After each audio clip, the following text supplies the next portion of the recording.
Now to Carnarvon in Western Australia and what some locals have referred to as the forgotten floods. For the Gascoyne region, one of the wettest cyclone seasons on record came after years of drought, and now as its horticulture and pastoral industries begin a slow recovery, they're facing a new blow, locusts.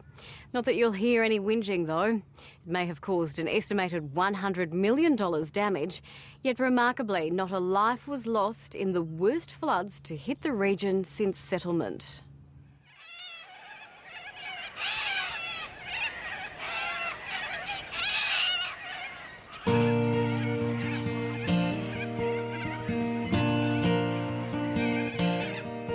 At Warramul Station in the Gascoyne region of Western Australia, they're counting their blessings and watching their stock grow fat.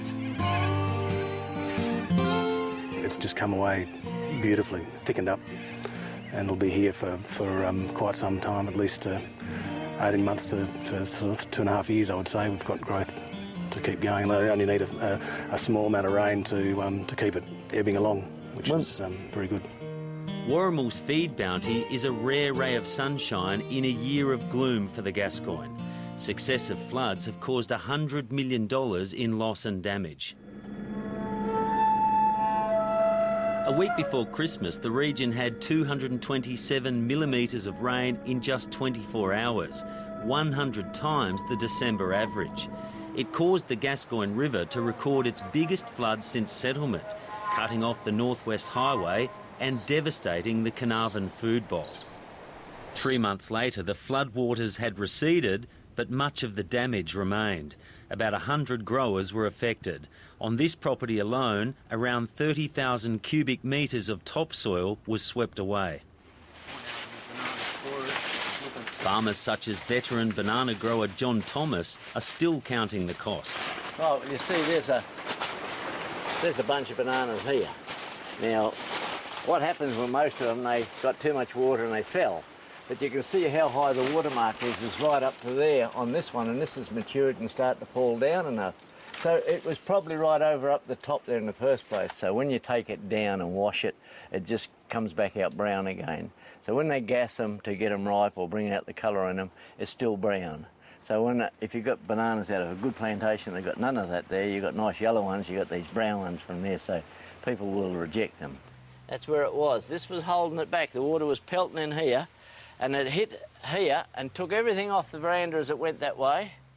John Thomas has weathered many storms in his 72 years, but this year's flood was the first to hit the house he's lived in since 1953.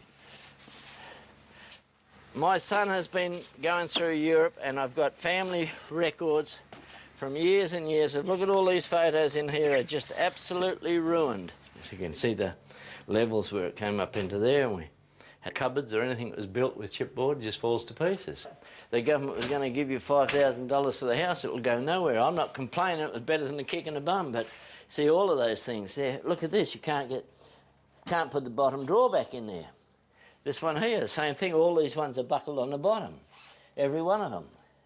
There's still mud in the dishes in there. You got to say, some sort of housekeeper after 3 months. After some initial confusion, the state and Commonwealth governments matched the disaster relief offered to Queensland and Victorian farmers. But a second flood in February has slowed the recovery.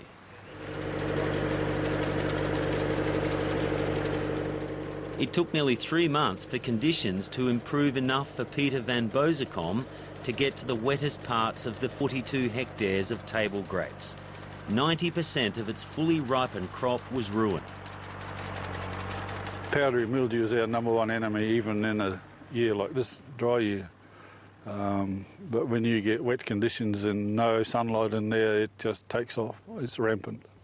And it gets into next year's buds. So when will you know what any lasting impact is? Not till next spring. We've got some people over east who are willing to analyse the buds. They can slice the buds open microscopically and have a look in the microscope to see how fruitful they are, and we'll probably do that. On other plantations, the biggest problem has been the loss of an estimated 200,000 cubic metres of topsoil.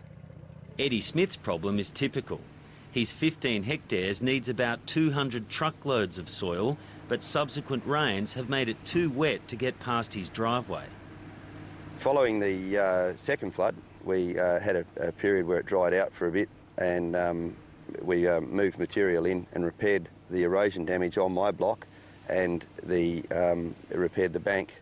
We actually got rained off on the last hour of doing that job. We got about 95% through this job, and we had about 40 mil of rain in the space of half an hour, and we had trucks bogging and all sorts of things, so we had to call it off, and we never got another chance to finish it off before the next flood came and punched all that material out and took quite a lot more with it.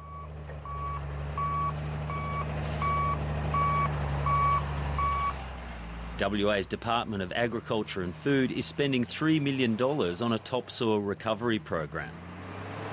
The problem with the soil replacement is that the soil we replace is not, even though it's really good soil and it's got all the physical properties you need, it hasn't got the fertility of the original soil. So it will take growers quite a while, and probably a number of years, to build that up to back what they had before. So I think the effects will be seen for a number of years.